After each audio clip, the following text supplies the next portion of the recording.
Tina Turner, a soul and rock powerhouse known for her octave-defying voice and mesmerizing stage moves, has died at the age of 83. She died Wednesday in her home in Switzerland after a long period of illness, according to a statement from her publicist.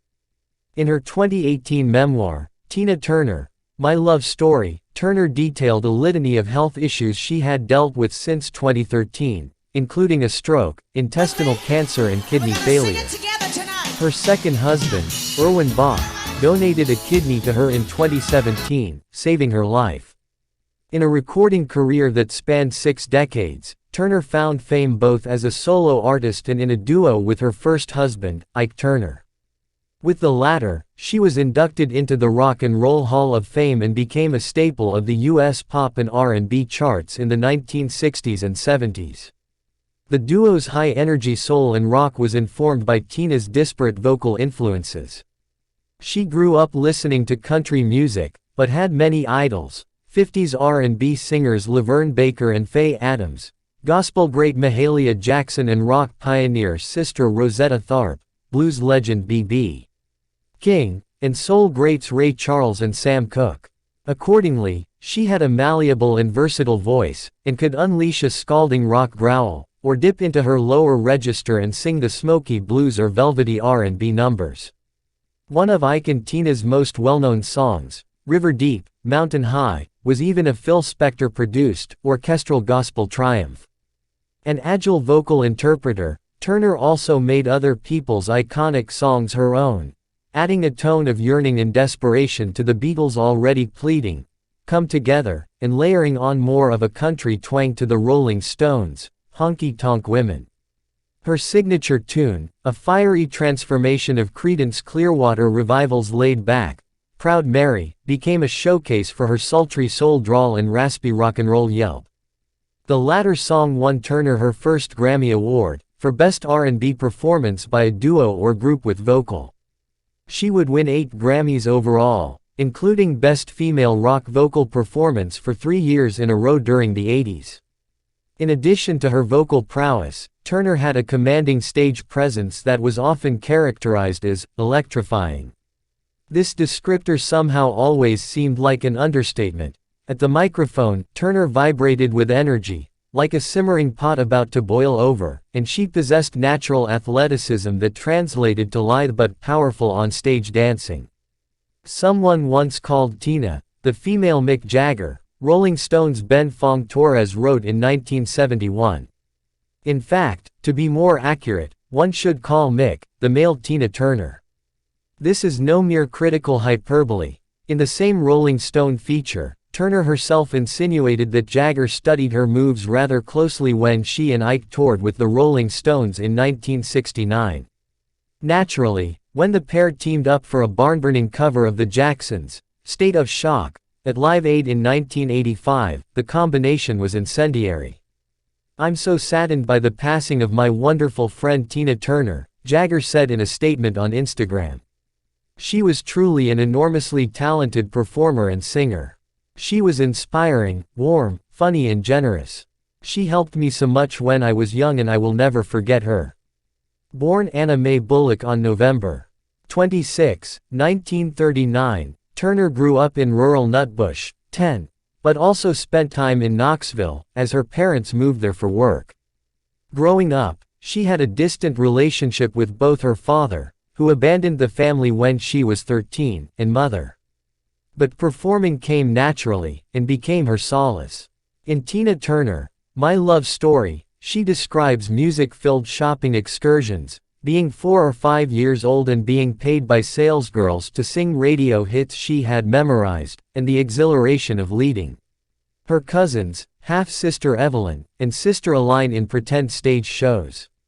Later, she honed her performing presence further by singing at picnics with a regionally famous trombonist named Mr. Bootsy Whitelaw. Turner moved to St. Louis at age 16 to live with Aline and her mother, and began going to the famed East St. Louis Venue Club Manhattan, where she first saw Ike Turner and the Kings of Rhythm. In 1957, she ended up joining the group after her impromptu performance of B.B. King's You Know I Love You, wowed the bandleader. The troupe was eventually rechristened the Ike and Tina Turner Revue, highlighting her elevated role. By all accounts, Ike was excessively cruel toward Tina, both personally and professionally. Looking back, I realized that my relationship with Ike was doomed the day he figured out that I was going to be his meal ticket, his moneymaker, Turner wrote in My Love Story. She then described how she was a last-minute replacement to Sing On, A Fool in Love, which became the duo's first hit, reaching No. 2 on the R&B charts in 1960, and was impressive enough that a label head told Ike to make Tina the group's centerpiece. What went through Ike's head when he heard that advice? She continued. He had to find a way to protect his interests, and that's when the trouble began. Over the years, Turner has been open about certain aspects of their time together, although she told the New York Times in 2019 that she's never divulged all. I think I'm ashamed. I feel I told enough. But Ike was mentally controlling. For example, he rechristened her, Tina Turner, and then trademarked the name, both without her consent, and physically abusive. She was nearly penniless when she left him in 1976, while the pair were on tour in Dallas.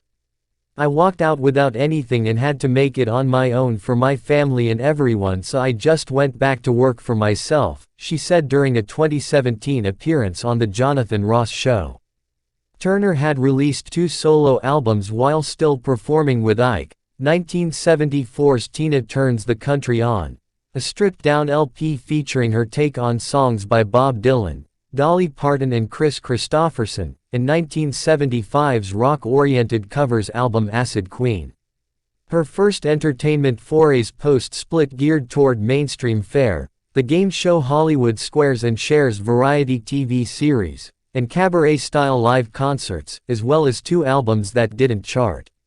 She also recorded a sleek, electro-pop take on The Temptations, Ball of Confusion, On Music of Quality and Distinction, Volume 1, an album released by Heaven 17 members Martin Ware and Ian Craig Marsh under the name BEF. The year 1984 would be pivotal for Turner. She duetted with David Bowie on the reggae-influenced title track of his Tonight LP, and finally achieved widespread mainstream success on her own thanks to the blockbuster Private Dancer. As with Ball of Confusion, the album embraced the decade's slicker, cutting-edge production values. In fact, 2 songs were co-produced by Ware, while still highlighting Turner's muscular voice and eclectic influences. The album's track listing included the Mark Knopfler penned title track, as well as covers of tunes by David Bowie 1984, The Beatles' Help, and Ann Peebles' I Can't Stand the Rain. Private Dancer also featured her first and only solo #1 hit, the vulnerable and luxurious What's Love Got to Do With It.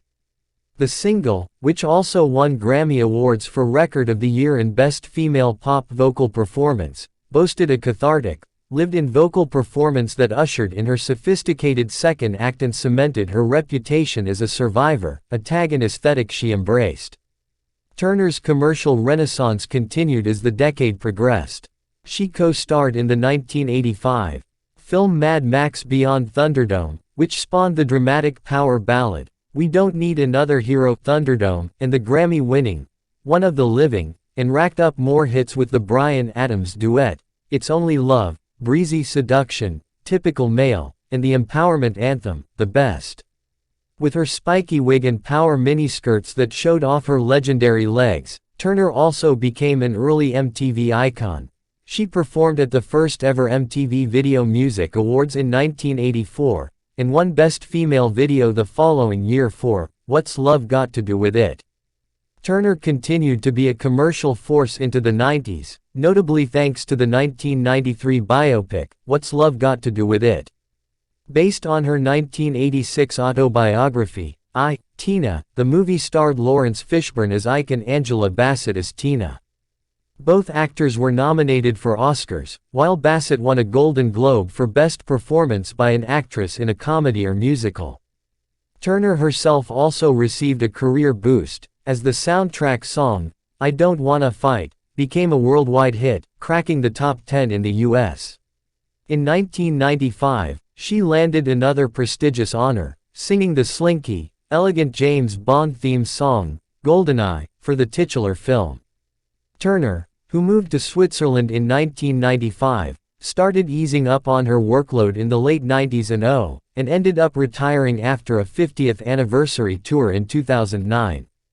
However, she was still an active steward of her own legacy. In fact, she also worked closely on the development of Tina, the Tina Turner musical, which opened on Broadway in fall 2019.